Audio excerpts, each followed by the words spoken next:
इस दिवाली से लेकर अगली दिवाली तक और बाजार में किस तरह की राहें गई चाल, कहाँ आपके लिए निवेश के मौके हैं, किस तरह के एसेट क्लास में हो सकता है बेहतरीन प्रदर्शन, और सबसे बड़ी बात है क्या अगली दिवाली बाजार यहाँ से ऊपर की तरफ मिलेंगे। ढेर सारे सवाल हैं जो इस दिवाली पर आप जानना समझना चाहते हैं। आइए हमारे साथ एक बेहद खास मेहमान कार्यक्रम में हो रहे हैं शामिल। आनंद राठी वेल्थ के जॉइंट CEO फिरोज़ अजीज़ साहब हमारे साथ हमारे स्टूडियो में। फिरोज़ सर, गुड मॉर्निंग, बहुत बहुत स्वागत है आपका। आपको आनंद राठी वेल्थ की पूरी टीम और आपके सभी कस्टमर्स को दिवाली की एडवांस में बहुत बहुत शुभकामनाएं।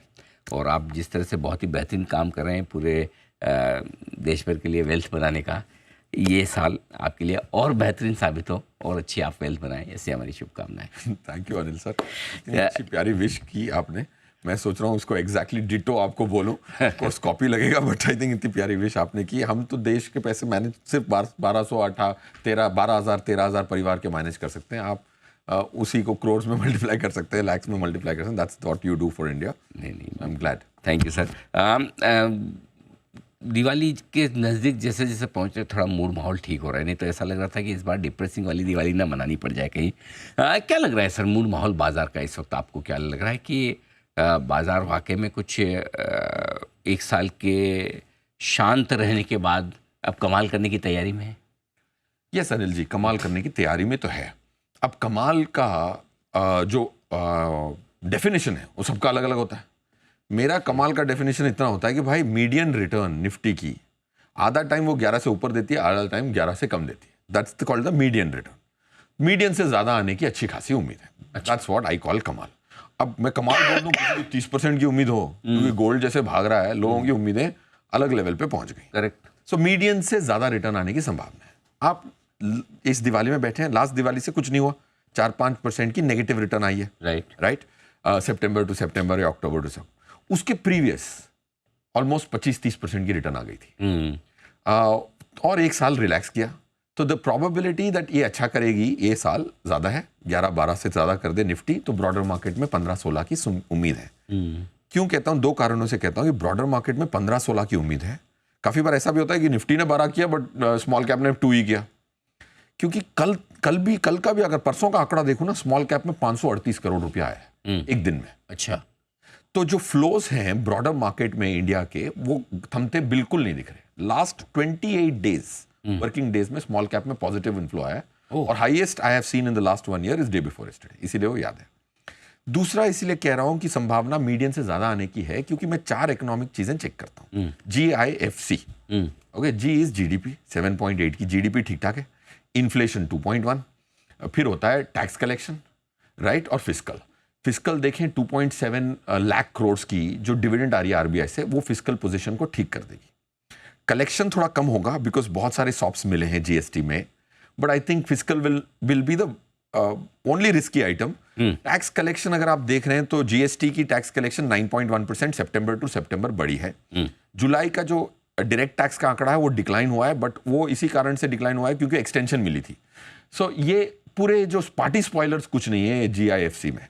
GDP, inflation, F is for fiscal and C is for tax collection, right. तो मीडियन रिटर्न से ज्यादा आने की अच्छी खासी उम्मीद है। 11% प्लस में निफ्टी के रिटर्न, और अगर ऐसे में 14-15% आपके ओवरऑल मार्केट में रिटर्न बन जाए तो काफ़ी बढ़िया, काफ़ी मजबूत कहे जाएंगे। ये अच्छे रिटर्न आने की उम्मीद है क्यों आपको? किस वजह से आपको लगता है कि तेजी होगी? यस, तेजी इसलिए होगी क्योंकि देखो अभी हमने तेजी होने के लिए एक तो इकोनॉमी ठीक ठाक होनी चाहिए, उधर से कुछ बहुत बुरी खबर नहीं आनी चाहिए। दूसरा, जियोपॉलिटिक्स से कुछ धमाकेदार न्यूक्लियर वॉर टाइप खबर नहीं आनी चाहिए। माल बेच के बैठा होना चाहिए सब कोई। आप FII देख लो, बेच के बैठा है, right. Last 11 months DII inflow is greater than FII outflow.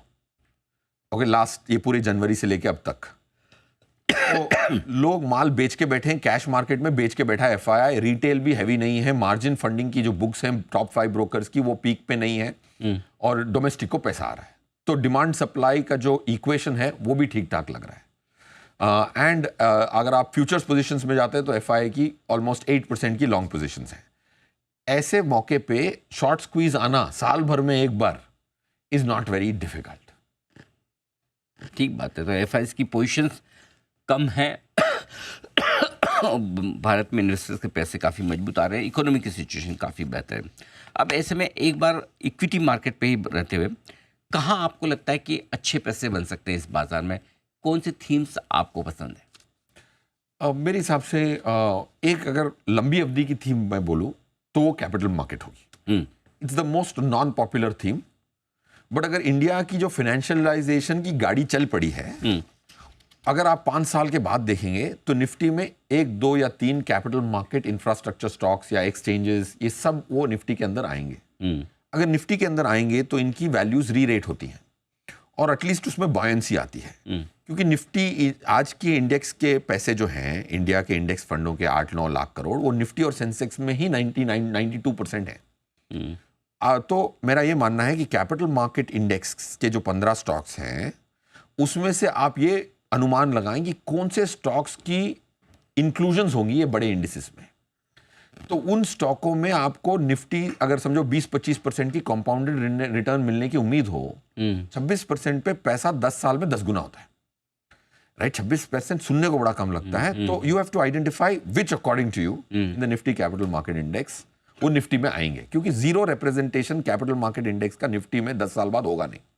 और आज के जो स्टॉक्स हैं वो पूरी, दैट्स अ स्ट्रक्चरल, ऐसा 1-2 स्टॉक लेके रखना, दो डिवर्सिफाइड पोर्टफोलियो नहीं बनाने की बात कर रहा हूँ। दूसरा मैं कहता हूँ कि वो ABCD जो कह रहा था, ई ऑटो में मैं बोल रहा हूँ कि लॉन्ग टर्म 3 साल के नज़रिए से banking and auto and consumption theme, consumption theme की अच्छी बात यह है कि वो इम्प्लीमेंटेबल है without getting into too much. Consumption theme के फंड खरीद सकते हो, उसमें निफ्टी के 4-5% की अल्फा आने की उम्मीद है। क्योंकि देखो, अब जो मैंने बोला कैपिटल मार्केट इंडेक्स में से 2 स्टॉक चुन के 10 साल होल्ड करना, उसके लिए आपकी राय चाहिए होगी, आपके एक्सपर्ट्स की राय चाहिए होगी। अगर आप एक थोड़े पैसिव हैं तो this is what I would say. Interesting है क्योंकि इस थीम से कई सारे स्टॉक्स ऐसे होंगे जो अल्टीमेटली इंडेक्स में शामिल होंगे। अब आइए, चूंकि आपकी तो बड़ी गहरी पकड़ सारी एसेट क्लासेस में, आप वेल्थ जो देखते हैं, सोने चांदी में लोगों को लगता है लेना था रह गया ना है, फिर भी मतलब मन भरता नहीं है। क्या एक मौका मिलेगा सोने चांदी में फिर से खरीदारी करने का? अनिल साहब, मौका तो मिलेगा, ऑफ कोर्स। मेरी पकड़ कम है। आज जूते भी पड़ते हैं क्लाइंटों से, यार तुम लोग पकड़ क्यों नहीं रखते गोल्ड पे? अब रीसेंसी बायस भी कोई चीज़ है। एक आदमी 1,20,000 पे देखता है, बट हम एडवाइजर हैं, मतलब डिस्ट्रीब्यूटर हैं, तो हमारा फर्ज बनता है कि एक पॉइंट टू पॉइंट ना देखें। और हर दिन, अगर मैं 2010 से हर दिन खरीदता गोल्ड और 5 साल बाद बेच देता, तो रिटर्न क्या क्या आती? समझो हर दिन अलग अलग इंसान खरीदता, करेक्ट? तो सबसे खुशनसीब इंसान को क्या कंपाउंडेड रिटर्न आई और सबसे बदनसीब वाले को क्या आई, वो हमने स्टडी करी 5 साल के बाद बेचने पे। एवरेज रिटर्न इन सब इंसानों की आई 8.32% कंपाउंडेड। इंसान गोल्ड को कंपाउंडेड में, अनफॉर्चुनेटली गोल्ड और रियल एस्टेट को कंपाउंडेड में नहीं देखता है, बट हम तो डिस्ट्रीब्यूटर हैं तो हमें देखना पड़ता है। 8.32% is the average return of a 5-year holding of gold from 2010, 5 year holding. ठीक है। मीडियन रिटर्न, ये बहुत इंपॉर्टेंट आंकड़े हैं, कोई भी अपना पैसा मैनेज। मीडियन वो होता है कि जिसमें आधा टाइम उससे ज्यादा, आधा टाइम उससे कम। तो 10.5 की मीडियन रिटर्न है, राइट? मिनिमम कौन सबसे बदनसीब था? 5 साल का गोल्ड का ओनर ऐसा भी है जिसने -3% कंपाउंडेड रिटर्न कमाई गोल्ड। अच्छा, आज जब हम देखते हैं 1,20,000 पे गोल्ड, हमें लगता है कि हम सब खुशनसीबी होते हैं। 5 साल के होल्डर -3% भी कमा चुके हैं, सबसे खुशनसीब वाले ने 18% भी कमाया। सो गोल्ड की जो रोलिंग रिटर्न्स हैं 5 साल की, वो अभी भी सिंगल डिजिट पे हैं। अच्छा, दैट्स पॉइंट 1। तो आप अगर डेट में बैठे हैं तो आपको अफसोस करने का पूरा अधिकार है। अगर आप इक्विटी में बैठे हैं ज्यादातर, तो उसमें अफसोस करने की बात ही नहीं है आपको। दूसरी बात, करेक्ट। तो गोल्ड आज जो स्थिति पे है, मेरा ये मानना है Anil sir, what ever humble opinion, that gold की जो रैली है वो टेक्निकल रैली है। ऐसा नहीं है कि लीनियरली आएगी, 3 साल में बढ़ के आएगी। तो मैं तो, अब मेरे क्लाइंट एक जिद कर रहे थे, मैंने कहा उसमें आप गोल्ड के ETF में भी ना जाएं, गोल्ड के फंड में भी ना जाएं, और गोल्ड फिजिकल भी ना करें। MCX गोल्ड को लॉन्ग कर लें। ओके। उसमें ना तो असल लगता है आपका, सिर्फ मार्जिन लगती है। म्यूचुअल फंड को मार्जिन दिया, 3 रुपए का मार्जिन दिया और 10 रुपए का माल खरीद लिया आपने। और MCX फ्यूचर्स में जो गोल्ड की रोल ओवर कॉस्ट है वो दिसंबर की सिर्फ आधे % की है। अच्छा, मतलब आप अपना पैसा लगाएं, कहीं से निकालें, उस पर टैक्स भरें, उसके बदले MCX गोल्ड आज भी 800 रुपए ज्यादा चल रहा है गोल्ड के स्पॉट प्राइस से। तो दिसंबर तक की आपकी रैली आपके पास, फिर उसके बाद रोल कर लेना। That's a very very good strategy from a tax efficiency for a short term trade in gold. Okay, तो इंटरेस्टिंग है गोल्ड के लिहाज से। अब आइए फिक्स इनकम। क्या फिक्स इनकम में भी इस दिवाली से अगली दिवाली तक निवेश का मौका बनता है? अगली दिवाली से फिक्स्ड इनकम में मौका बनता है सर, शॉर्ट टर्म पैसे के लिए। अगर आपको समझो कि 2-3 दिवाली के अंदर वो पैसा चाहिए तो फिक्स्ड इनकम चाहिए। फिक्स्ड इनकम भी दूसरे मॉडल से चाहिए। सिक्योर्ड एफडी कोई कॉर्पोरेट की ना खरीदें, राइट, बॉन्ड्स, अनलिस्टेड बॉन्ड्स या लिस्टेड बॉन्ड्स ना खरीदें जो सिर्फ ब्याज देते हैं। सिर्फ आपको हाइब्रिड फंड खरीदना है जिसमें डेट एंड आर्बिट्राज हो। उसमें टैक्स लगेगी 12.5% की 2 साल के बाद। उसके अलावा कुछ भी और अगर आपको बोला जा रहा है तो उसमें किसी और का ही स्वार्थ है, आपका नहीं। मीन्स आर्बिट्राज फंड में ही पैसा लगाना है? सर एक कैटेगरी है जिसमें डेट 2/3 होता है और आर्बिट्राज 1/3 होता है। आर्बिट्राज 1/3 डालते ही उसमें डेट की टैक्सेशन आ जाती है। सेक्शन 50AA, मैं सीए को आपको बोल रहा हूँ, it's very wrong for me to say that, but section 50AA जो आया था बजट 2023 में, जिसमें डेट फंड में होल्ड करने का शॉर्ट टर्म कभी खत्म ही नहीं होगा। शॉर्ट टर्म 50 साल बाद भी शॉर्ट टर्म, ये अंग्रेजी करेक्ट अल्फाज कोई मैच नहीं करता। तो ये जो डेट प्लस आर्बिट्राज की जो कॉम्बिनेशन है ना, वो 2 साल में उस फंड को लॉन्ग टर्म कर देती। लॉन्ग टर्म करते ही 12.5 की टैक्स आ जाती है। तो अगर मैं 7.5 कमा के 12.5 की टैक्स दूं तो मैं किधर पहुंच गया? 6.25 पे पहुंच गया। राइट। 6.25 पोस्ट टैक्स मिले तो उसको लेने के लिए मुझे 10-11% की एफडी चाहिए, जो कि है नहीं, मिलेगी नहीं।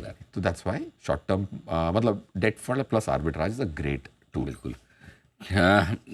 फिरोज सर, बहुत बहुत धन्यवाद आपका। आपने समय दिया, सारी एसेट क्लासेस को भी समझाया, बाजार के डायरेक्शन को भी लेके समझाया, और आपने सबसे बड़ी बात ये की कि थोड़े से एवरेज से बेहतर रिटर्न की उम्मीद आप कर सकते हैं इस दिवाली पर, अगली दिवाली को लेकर। और ऐसे में मार्केट में 14-15% तक के रिटर्न बनाने की उम्मीद रखी जाए तो शायद गलत नहीं होगा। Thank you so much sir, बहुत बहुत शुक्रिया।